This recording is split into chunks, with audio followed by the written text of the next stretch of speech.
시간 성경 봉독은 누가복음 17장 10절 말씀입니다. 모두 함께 일어나셔서 봉독하시겠습니다. 시작. 이와 같이 너희도 명령받은 것을 다 행한 후에 이르기를 우리는 무익한 종이라 우리가 하여야 할 일을 한 것뿐이라 할지니라. 아멘. 앉아 주십시오. 예, 복된 주일입니다. 감사합니다. 감사합니다. 제가 초등학교 때였던 걸로 기억해요. 저는 국민학교 때였거든요. 근데 그때 우리가 할 수 있는 가장 못된 말이 바보, 똥개, 그지, 멍충아 이런 거였거든요. 아마 뭐 기억나실 이 추억이 있을 거예요. 아마 10살, 11살쯤으로 뭐 기억이 되는데 같은 반 친구랑 장난을 치다가 제가 에이 뭐 생겨가지고 뭐 이렇게 얘기를 했었어요. 그랬더니 이 친구가 갑자기 얼굴색이 변하고 울그락불그락 하면서 화를 내는 거예요. 굉장히 화를 내면서 넌 얼마나 예뻐서 그래 막 이랬던 기억이 제 기억에 이렇게 선명합니다. 어느 자리에 있었던 것까지. 그래서 제가 이게 그렇게 기분 나쁜 말인가 너무 당황스럽고 당혹스러웠던 기억이 있어요. 그런가 하면 예전에 저 중학교 때는 가정 실습이라는 걸 했었어요. 그래서 뭐 음식을 만들거나 술을 놓거나 하는데 음식 만드는 가정 실습 시간에 이 조별로 함께 이렇게 활동을 하는데 저랑 같이 조가 된 친구가 공부를 잘하고 이쁜 친구였어요. 전 그 친구를 좋아했어요. 까불지도 않고 굉장히 차분하고 지적인 친구여서 제가 개인적으로 마음속으로 되게 좋아했던 친구인데 같이 조별 활동을 했어요. 뭐 별다른 거 없었어요. 뭐 계란을 깎거나 뭐 당근을 썰었거나 뭐 이런 거 하다가 에이 바보야 이거 이렇게 해야지 제가 했던 말 그렇게 말을 했거든요. 그랬더니 이 친구가 정색을 하면서 바보라 그랬다고 저한테 뭐 과도하게 화를 냈던 기억이 또 나요. 저 지금 그 장면도 또 정확하게 기억이 합니다. 어떤 실습실이었고. 그래서 너무 당황하고 이게 그렇게 화낼 말인가 싶어서 막 당황했던 기억이 있어요. 어찌할 줄 모르겠더라고요. 우리는 그 사람에 대해서 다 알지 못하기 때문에 종종 의도하지 않게 그 사람의 마음을 상하게 하기도 하고요. 오해해서 서로 관계가 깨어지기도 합니다. 반대로 어떨 때는 아무렇지도 않았던 말이 그날 내 감정이나 내 상태에 따라서 받아들여지는 것이 달라지기도 하죠. 이런 경험들이 있을 겁니다. 우리가 하는 말이나 행동들은 오해를 받기도 하고 오해를 주기도 합니다. 그로 인해서 의도하지 않게 상처를 주고 상처를 받기도 하죠. 저는 어릴 적부터 지금까지 키 크다는 말을 항상 많이 듣고 자랐어요. 친구들이나 또는 모르는 사람들이 보면 가장 먼저 저한테 하는 말이 와 정말 키가 크세요. 너무 부럽습니다. 이런 말 많이 하거든요. 그 사람들 칭찬이나 부러움으로 하는 말이에요. 근데 그 말은 저에게 칭찬이 아니에요. 만약에 그 친구가 그 전날 엄마한테 뭐 성적이 조금 떨어졌다고 혼났거나 그래서 그날따라 이 바보야라는 말을 감당할 수 없는 이 마음이 상한 마음이 있었을지도 모르겠어요. 그건 전 모르겠어요. 지금까지. 다 알 수 없지만 친구에게 그 말은 불쾌하게 들렸던 거예요, 그날. 사람과 사람의 관계에서 이런 일들 참 많아요. 많습니다. 나의 의도와 상관없이 받아들여지는 상대는 자신의 상태에 따라 오해하는 일들도 있고요. 또 칭찬이라고 하는 말이 그 사람에게 칭찬이 아닌 오히려 더 그 반대의 영향을 미치고 기분 좋지 않게 들릴 수도 있어요. 우리의 마음밭이 어떤가에 따라서 같은 말과 행동에 참 다르게 받아들여집니다. 그 사람의 문제라기보다 저한테 키 크다고 칭찬했던 사람의 문제라기보다 내가 그것을 받아들이는 제 마음밭이 그게 쟤한테 칭찬이 아닌 것처럼 우리는 이렇게 받아들여지죠. 내 마음밭이 어떤가에 따라 받아들여지는 게 달라진다는 거예요. 우리가 성경 말씀을 듣게 될 때도 읽게 될 때도 이렇게 받아들여질 때가 많아요. 성경을 읽을 때 위로의 말씀들과 용서의 말씀들을 들을 때는 굉장히 은혜 받았다고 느끼는데 오늘 같은 말씀을 읽게 되면 우리 마음 불편해지고 또 이해가 잘 안 되기도 하죠. 이거 은혜입니다 라고 할 분이 몇 분이나 계실까요? 이 오늘 성경 말씀에. 평소 예수님을 내가 어떤 마음으로 바라보고 있는지, 신앙의 모습이 어떤지를 점검할 수 있을 때가, 바로 이렇게 어떤 성경 말씀을 들었을 때 내가 어떤 반응을 보이는지를 보면 알 수 있어요. 저는 아주 오래전에 호세아서 도저히 이해가 되지 않았어요. 호세아서 아시죠? 내용도 너무 이상한 것 같고 제 생각에는 그 성경 자체가 받아들여지지가 않았어요, 제 마음에. 그냥 '성경인가 보다.' 그러고 읽긴 했지만. 솔직한 심정으로는 굉장히 좀 불쾌하기도 했고요. 뭐 이상한 마음이 많이 들었어요. 어릴 때 호세아는 건너뛰고 읽은 적 많아요, 그래서. 근데 어느 날 호세아서를 읽는데 그렇게 눈물이 났어요. 다 이해할 수 없는 듯한데 또 다른 어떤 마음이 저한테 들어왔어요. 그냥 하염없이 눈물이 나더라고요. 호세아서 내용 잘 모르시는 분들을 위해서 간략하게 설명하자면, 하나님께서 호세아 선지자에게 청녀를 데려다가 결혼하라. 걔가 몇 번이나 부정을 저질렀는데도 가서 돈을 데리고 와라. 뭐 이런 내용들이거든요. 그 내용이 처음에 나오거든요. 이게 무슨 성경이, 이게 뭐지? 이게 말이 돼? 예전엔 제가 그렇게 생각됐는데, 어느 날 문득 호세아서를 읽는데 그렇게 하염없이 눈물이 났어요. 그렇게 말하는 하나님의 심정은 어땠을까? 그것을 명령하셨던 하나님의 심정. 그런 것들이 전혀 그전에는 가져보지 못했던 마음들이 제 마음을 가득 차게 하고, 어 호세아서를 읽는 것들이 좀 달라졌어요. 다 이해할 수 없었지만 하나님께서 분명 어떠한 뜻으로 그 말씀을 하셨겠구나라는 마음. 예전과 분명히 다른 어떤 마음으로 그 성경을 읽게 되었습니다. 저는 이미 그 사이에 제 마음밭이 변해 있었던 거예요. 요즘도 성경 읽기를 하면서 이런 경험들을 해요. 어떤 말씀들은 예전과 다른 뜻으로 다가오기도 하고요. 큰 울림을 주기도 합니다. 예전에 이해할 수 없었던 부분들이 저에게 굉장히 큰 울림으로 다가오기도 하고, 또 하나님께서 마음을 주시기도 해요. 전혀 그렇게 많이 성경을 읽었지만 전혀 눈에 띄지 않았던 성경들이 눈에 띄기도 하고요. 제 마음이 변하고 있는 거예요. 제 마음이 변하고 있는 것이겠죠. 여러분들도 성경 읽기를 하시면서 하나님께서 부어주시는 귀한 은혜의 시간들을 계속 경험하시길 축복하고 기도합니다. 올해 꼭 성경을 완독하시기를 제가 정말 권면드립니다. 아직 못하고 있어요, 뭐 밀렸어요, 이런 분들 분명히 계실 겁니다. 제가 일부러 한 분 한 분 전화해서 묻지 않겠습니다. 당신 다 읽으셨으니까 이렇게 안 하겠습니다. 네, 완독하시길 바랍니다. 축복합니다. 네, 오늘 본문 말씀. 오늘은 은혜 또 은혜라는 말씀으로 함께 나눠보도록 하겠습니다. 제자들은 예수님과 함께 다니며 동고동락하면서 지난 3년 가까이 여러 가지 교훈도 배웠고요. 예수님께서 행하신 이적과 기적들도 보았습니다. 예수님으로부터 귀신을 내어 쫓고 병을 치유하는 능력을 위임받아서 실제로 귀신을 내어 쫓고 또 질병을 치유하기도 했어요. 그러나 제자들은 참 믿음이 어떤 것인지, 또 하나님의 나라가 어떤 것인지에 대해서 여전히 잘못 이해하고 오해하고 있었습니다. 진정한 믿음은 질병을 치유하거나 기적을 행하거나 그런 능력 자체가 아니에요. 믿음의 크기만큼 어떤 능력을 주시는 것도 아니에요.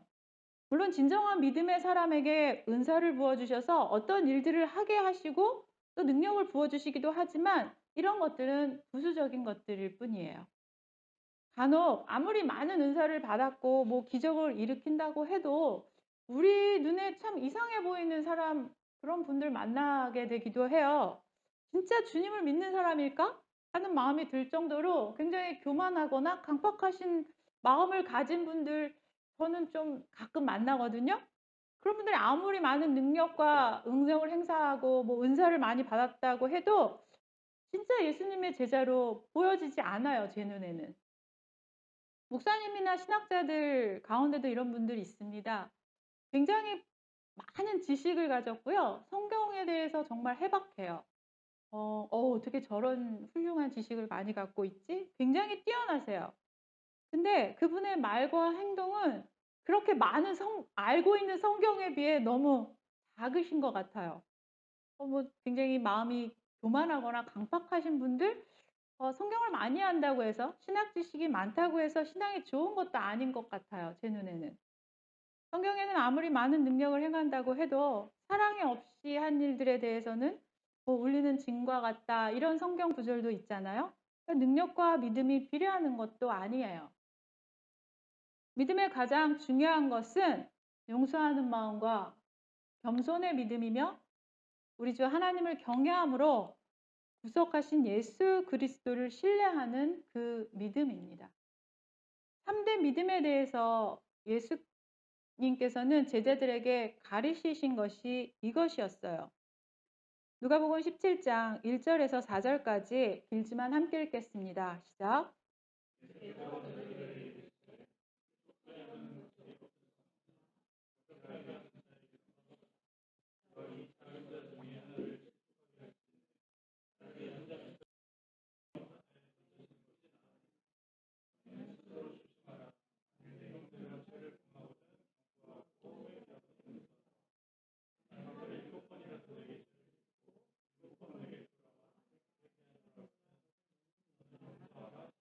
아멘. 실족하는 이라는 그 실족이라는 단어는 문자적으로 덫이나 올가미 같은 장치를 말하는데 걸림돌을 의미합니다. 여기서 하신 말씀은 다른 사람이 죄를 짓도록 하는 어떤 일을 말해요. 예수님의 제자라면 연약한 자, 약한 자들을 이렇게 실족하지 않도록 해야 합니다. 우리 앞에 걸림돌을 놓는 사람들을 향해서도 우리는 예수님의 제자로서 경계하고 조심해야 하는 건 맞지만, 그 사람들을 정죄하고 외면하고 상대하지 않는 것이 아니라 그런 사람들에게 오히려 말씀으로 가르치고 죄가 죄임을 알 수 있도록 깨닫게 도와주어야 합니다. 그래서 죄 지은 자들이 회개했을 때 예수님의 제자인 우리들은 용서해야만 합니다. 근데 만일 하루 7번이라도 너에게 죄를 짓고 돌아와서 또 7번 내가 회개하노라 하거든 용서하라 라고 말씀하세요. 7번은 꼭 숫자적인 것을 의미하는 것은 아니에요. 그렇게 무한대 얼마나 많은 죄를 지었다고 여러 번 지었다고 해도 회개하거든 그 횟수와 상관없이 계속 용서해 주어라 라는 말씀이에요. 죄를 지었으나 돌아와 회개하는 사람들을 계속해서 용서하라는 예수님의 가르침에 제자들은 큰 충격을 받았어요. 제자들이라고 해도 이 일은 너무 힘들고 어려운 일 같아 보였거든요. 예수님께서 가르치는 이 믿음의 모습이라는 것은 우리가 살아가면서 이런 세상 기준으로의 삶과는 너무 질적으로 달라 보입니다. 어떻게 이런 일을 할 수 있을지 제자들에게는 이해가 되지 않았고요.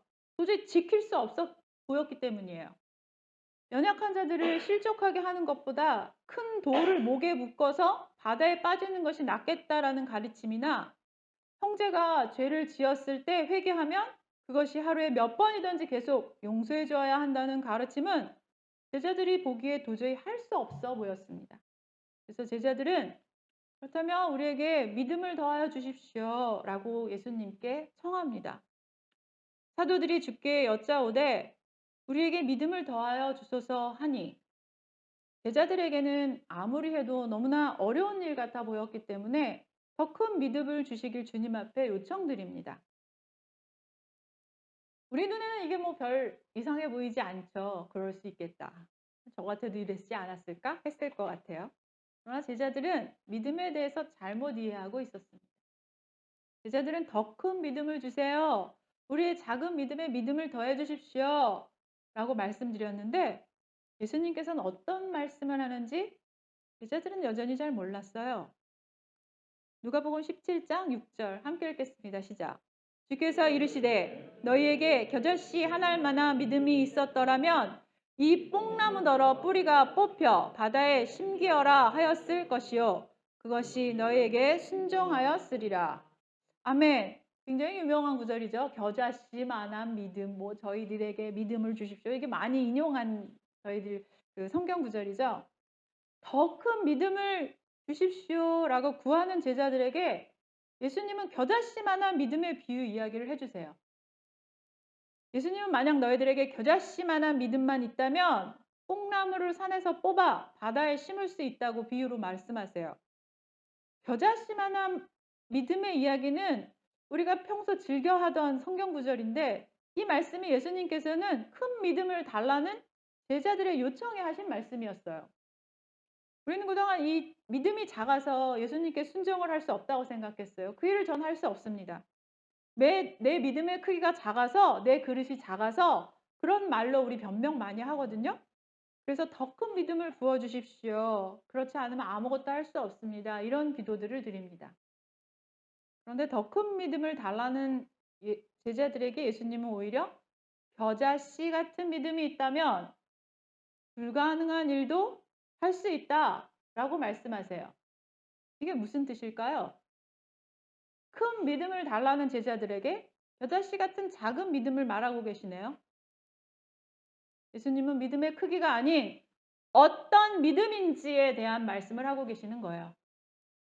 믿음의 크기가 아니라 진짜 생명력 있는 믿음, 생명력이 있어서 능력을 행할 수 있는 믿음에 대한 말씀을 하고 계세요. 생명력이 있는 믿음, 진정한 믿음이라는 것은 전적으로 모든 것이 하나님의 능력에서 나온다는 것을 신뢰하는 그 믿음입니다. 이 믿음 하나라면 부족하고 연약한 자라도 그 어떤 것도 할 수 있다는 겁니다.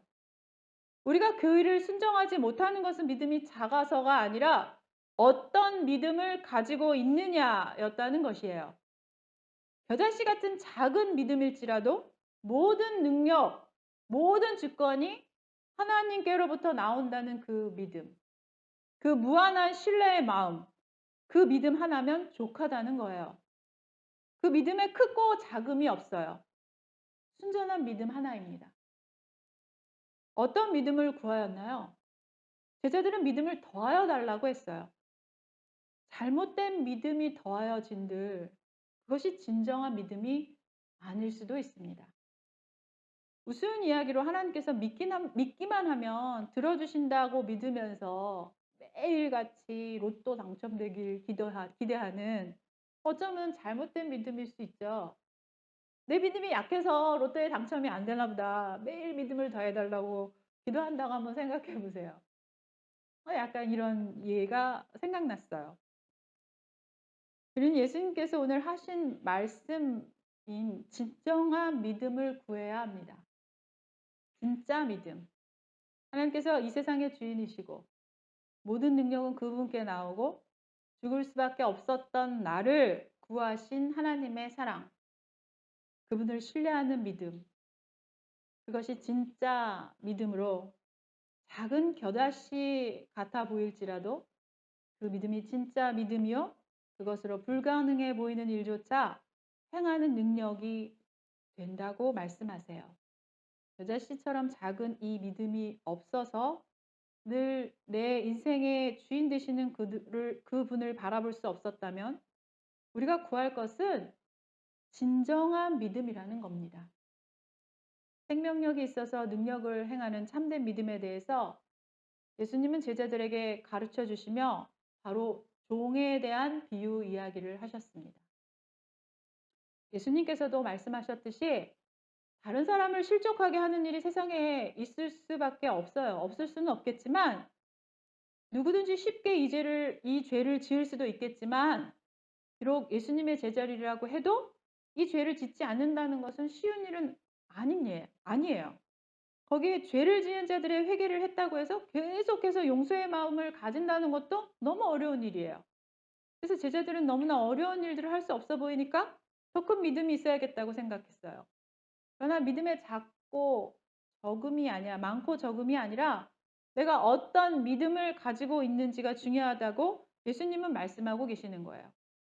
다른 사람에게 죄를 짓지 않게 하고 또 죄 지은 자들을 무한정 계속해서 용서한다면 정말 진정한 하나님 나라의 온전한 백성이라고 할 수 있겠죠. 만약에 제자들이 이런 참된 믿음을 가지고 살아가면서 주님께서 이렇게 말씀하신 대로 정말 하루에도 7번이라도 죄를 지은 사람들을 용서한다면 얼마나 선하고 충성된 사람이겠습니까? 사람들의 칭찬과 존경을 받을 수도 있습니다. 아마 당연히 그걸 거예요. 그런데 이럴 때 찾아올 수 있는 것이 바로 교만과 보상받기 원하는 마음의 유혹입니다. 진실한 믿음을 가지고 있다고 생각하며 많은 좋은 일을 한다고 하고 여러 능력을 행하고 예수님께서 하시는 말씀대로 잘 살아가고 있다고 여길 때에 가장 쉽게 빠지는 죄가 바로 이 교만이고 어떤 보상을 바라게 되는 마음이에요. 그래서 예수님께서는 오늘 본문 말씀인 종의 비유를 하셨습니다. 당시 문화를 이해하면서 우리는 성경을 읽어야 해요. 당시에 종과 노예 존재했습니다. 그렇게 살아가는 모습이 그때는 자연스러운 모습이었어요. 종이 하루 종일 나가서 밭을 갈고 일을 하고 왔다고 해서 저녁에 집에 돌아올 때 주인이 물과 수건을 이렇게 대령하고 손님을 맞듯이 종을 맞이하지는 않아요. 주인은 오히려 들에서 하루 종일 일하고 들어온 종에게 얼른 자신의 식사를 준비하라 라고 명령합니다. 이게 지극히 당연한 일이었어요. 이렇게 한다고 해서 종에게 더 많은 어떤 사례를 주는 일은 없었어요. 종도 역시 어떤 사례나 대우를 받기를 기대하지도 않을 뿐더러 그날 자신이 한 모든 일들은 그냥 자신의 의무이고 당연히 해야 할 일이라고 생각합니다. 이것이 참된 믿음을 가진 사람의 모습이라고 예수님께서 가르쳐 주셨습니다. 우리가 예수님을 그리스도로 따르는 자들로 당연히 갖추어야 할 신앙의 모습과 삶의 자세라는 것이죠. 예수님을 따르는 우리 제자들은 참된 믿음을 가지고 그 믿음으로 능력을 행하며 사람들을 가르치고 이끌었다고 해도 자랑할 것도 내세울 것도 없습니다. 왜냐하면 이런 것들은 예수님을 사랑하고 따르는 제자라면 마땅히 해야 할 일이기 때문이에요. 오늘 비유로 설명해 주신 종의 모습처럼 말입니다. 참된 믿음이라는 것은 오직 하나님을 신뢰합니다. 주님이 주신 힘으로 어떤 일을 했다고 해서 또 어떤 순종을 했다고 해도 어떤 헌신을 했다고 해도 과거에 내가 이런 일들을 해냈다고 해도 우쭐대거나 보상을 바라지 않습니다. 우리는 믿음을 달라고 기도합니다. 주님 저에게 더한 믿음을 더하여 주십시오. 근데 무엇을 구하는지 어떤 믿음을 구하는지도 너무나 모르고 있었던 것은 아닐지 생각해 봅니다. 참된 믿음의 사람은 다른 사람에 대한 무한한 용서의 마음과 자신이 어떤 일을 했던 어떤 신앙의 모습을 가지고 있던 겸손함이 있습니다. 만약 나는 예수님을 믿는 사람이 있다고 말하면서도 나는 예수님을 믿는 믿음이 있다고 말하면서도 용서와 겸손의 마음이 없다면 그 사람은 거짓말을 하는 것입니다. 용서의 마음은 내가 하는 것이 아니라 용서받은 자로서 당연한 것이라고 성경을 통해 가르쳐 주셨어요. 내가 받은 상처와 내가 한 희생의 모습만을 계속해서 끊임없이 생각하는 사람은 누구도 용서하기 힘든 사람입니다. 왜냐하면 자기는 상처받고 피해자라는 생각이 있기 때문에 마음의 용서의 자리를 주지 않아요. 그러면서 다른 이들의 죄에 대해서 쉽게 분노하고요. 그 마음을 계속 간직하고요. 정죄하는 마음을 쉽게 가지고 끊임없이 자신은 피해자라고 다른 사람을 가해자라고 생각합니다. 이런 사람의 마음에는 용서의 마음이 들어올 수가 없습니다. 그리고 자신이 가진 작은 순종들, 하나님, 예수님을 따랐다는 작은 순종과 희생과 헌신에 대해서는 자기 마음에 스스로 품고 계속해서 예수님께나 사람들에게 칭찬과 칭송은 받기만을 바라는 마음이 있어요. 이 정도의 신앙의 모습이라면, 이만큼의 헌신이라면, 이 정도의 희생이라면 그런 것들을 계속 카운트하고 세고 있어요. 적당하게 겸손한 척하면서 이런 일들 저런 일들 했다고 하면서 사람들에게 늘 칭송받고 예수님께 칭찬받아 마땅하다는 마음을 품고 있어서 자기의 희생이나 노력, 자신의 그 신앙의 모습들, 수고 같은 것들만 계속 말합니다. 예수님은 오늘 종에 대한 비유를 말씀을 통해서 진정한 믿음을 가진 사람은 겸손한 마음을 가진 사람이라고 말합니다. 스스로 무익한 종과 같다고 고백하는 마음, 어떤 희생과 헌신을 했다고 해도 어떤 대가를 바라지도 않고 당연한 섬김으로 여기는 마음을 가진 사람입니다. 누군가를 언제든 용서할 수 있는 마음과 내가 어떤 일을 했다고 해서 대가를 바라거나 우쭐대지 않는 그 겸손함을 가질 수 있는 것은 우리가 그런 용서를 받은 자들이기 때문이에요. 지난주 말씀드렸던 어메이징 그레이스 곡을 쓴 존 뉴턴은 자신의 죄를 알지 못하다가 자신의 죄를 깨닫게 되었습니다. 하나님께서는 존 뉴턴이 죄인이라는 것을 보여주셨어요. 눈이 가리워져 있어서 볼 수 없었던 존 뉴턴은 그것을 보게 되었을 때 너무나 두렵고 무서웠다고 고백합니다. 그러나 자신의 죄를 보게 된 것은 하나님의 은혜라고 고백합니다. 그 죄를 보고 두려워하는 것이야말로 하나님의 은혜입니다. 왜냐하면 내가 죄인이라는 그것을 아는 것부터 우리의 신앙의 시작이기 때문이에요. 그래서 죽을 수밖에 없는 죄인이었지만 그래서 두려움에 하나님밖에 의지할 수밖에 없고 그분의 이름을 부르며 살려달라고 고백하는 그 간절하고 애통한 마음을 가지는 그것이 바로 은혜입니다. 그럴 때 하나님께서는 예수님의 십자가를 우리에게 주시고 이제 너는 죄로부터 자유하다라고 선포해 주셨습니다. 그렇게 자신의 죄에서 너는 이제 의로운 사람이야 라고 선포받았을 때 그 용서받음을 받은 자는 그 누구도 정죄하거나 비판할 수 없습니다. 그것이 은혜입니다. 자신이 죄인이었음을 깨닫고 용서받았다는 것을 깨닫게 된 사람은 이 갚을 수 없는 은혜로 주님의 어떤 일을 함께 하길 소망하며 그 모든 순종에 헌신에 어떤 대가나 칭송을 받길 원치 않습니다. 마치 무익한 종과 같아서 그저 감사함으로 그 일을 하는 것뿐이에요. 이것이 오늘 예수님께서 하신 말씀입니다. 지난주 스크루 테이프의 편지를 모두 받아보셨죠? 제가 저희 전교인들에게 다 한 권씩 보내드렸습니다. 그리고 책을 볼 수 없는 또 분은 제가 음성 녹음된 것들 보내드렸어요. 어떠셨나요? 읽어보고 계신가요? 어떠신가요?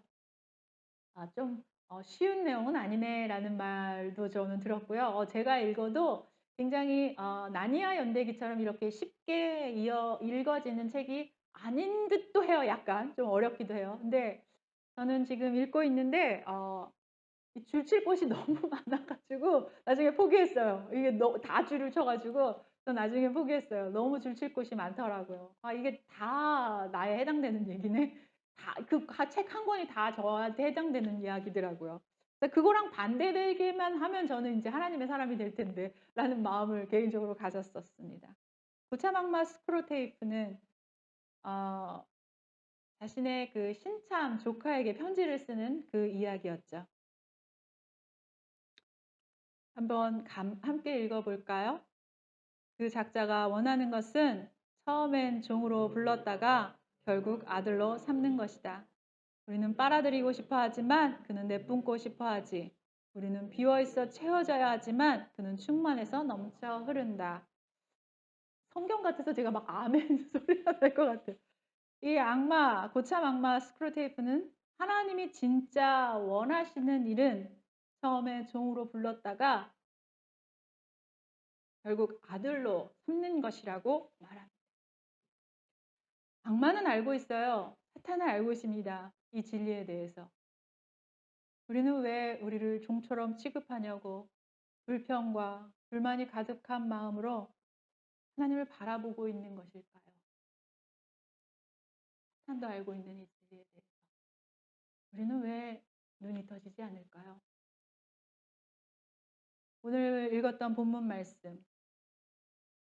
아마 거의 모든 분들은 마음이 불편하실 겁니다. 저도 그랬거든요. 매일 종처럼 무익한 종이다. 어떻게 그러지? 저는 오히려 이 스크롤테이프 편지의 그 내용을 보면서 굉장히 깨달음을 받았습니다. 하나님이 진정 원하시는 것은 종이었을까요? 아니잖아요. 무익한 종처럼 하나님을 섬겨야 한다는 오늘 본문이 도대체 드리고 싶지도 않고 그래서 불편한 마음이 가득한 분이 계시다면 이 말씀을 한번 깊이 생각해 보시길 소망합니다. 정말 종처럼 우리를 부르시기 위해서 무익한 종이라 하신 것인지 아니면 진정한 자녀 삼기 위해서 계속해서 우리에게 손 내밀고 계시는 것인지 그것을 생각해 보시길 소망합니다. 늘 하나님의 마음과 그 말씀을 오해하고 곡해하는 것은 우리예요. 우리의 마음밭이 문제인 것이지 하나님의 선하신 사랑은 아무런 문제가 없습니다. 늘 항상 내 마음밭이 문제였기 때문에 내 마음이 삐딱하기 때문에 내 마음이 상처났기 때문에 내 마음이 녹슬었기 때문에 성경에 전하는 그 수많은 사랑의 메시지들을 계속 오해하고 곡해하고 내 스스로 판단하고 비판하고 정죄하는 마음까지 품게 됩니다. 원망하고요. 주인의 마음을 오해하고 곡해했던 한 달란트 받은 종의 이야기를 아실 겁니다. 제가 한번 나눠드렸죠? 이 이야기. 이 종은 주인에 대해서 오해하고 있었습니다. 자신을 피해자의 자리에 놓고 늘 종을 착취하는 악덕한 주인으로 오해했어요. 늘 자신의 것을 착취하는 악덕한 주인에게 순종할 마음도 없었고요. 악한 종은 결국 내어 쫓겼다고 성경은 기록해요. 우리의 믿음은 내가 받은 은혜에서부터 시작될 것입니다. 은혜가 가득한 내 삶을 바라보시길 축복합니다. 사순절의 기간을 지나고 있습니다. 받은 은혜가 크기 때문에 기꺼이 예수님의 그 크신 고난을, 그 크신 사랑을 묵상하며 생각하는 시간입니다. 그 크신 사랑, 예수 그리스도께서 내게 부어주신 그 사랑을 기억하는 시간이에요. 그래서 선조들은 금식을 하기도 하고 내 쾌락의 한 가지를 절제하며 기꺼이 그 시간을 보냈습니다. 작은 무엇이라도 내 것을, 나의 기쁨을, 나의 쾌락들을 절제하며 내어드리고 함께 예수님을 기억한다고 그 기억하고 싶은 마음이 들어서 이 기간을 그렇게 지나는 것입니다. 사랑하는 여러분, 저는 여러분들이 이 크신 은혜를 기억하시길 축복합니다. 함께 기도하시겠습니다. 주님 말씀을 받습니다. 무익한 종이라 우리가 하여야 할 일을 한 것뿐이라 고백하는 저희가 되길 소망합니다. 진정한 믿음을 구하옵니다. 그저씨 같은 믿음만 있다면 그 진정한 믿음이 불가능해 보이는 일들을 할 수 있는 능력이 있다고 말씀하셨습니다. 그 진정한 믿음을 구하옵니다. 받은 은혜가 너무 크고 놀라워서 용서받은 자로 몇 번이고 용서할 수 있는 자가 되길 소망합니다. 예수님께서 가르쳐 주실 대로 받은 은혜를 갚을 길이 없어서 그저 무익한 종과 같은 마음으로 주님의 선한 일에 함께함에 감사합니다. 그 어떤 대가도 바라지 않습니다.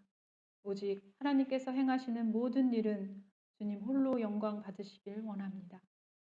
주여 용서하는 마음과 겸손한 마음을 가진 진정한 믿음을 주시옵소서. 오직 진정한 믿음을 가진 자가 구원을 얻으리라는 말씀을 마음에 새깁니다. 우리가 가진 것은 하나님 아버지의 은혜입니다. 그 능력의 주님께서 우리의 아버지 되심에 감사합니다. 우리를 위해 십자가 죽으심으로 사랑을 주신 예수 그리스도의 이름으로 기도합니다. 축도함으로 예배를 마칩니다.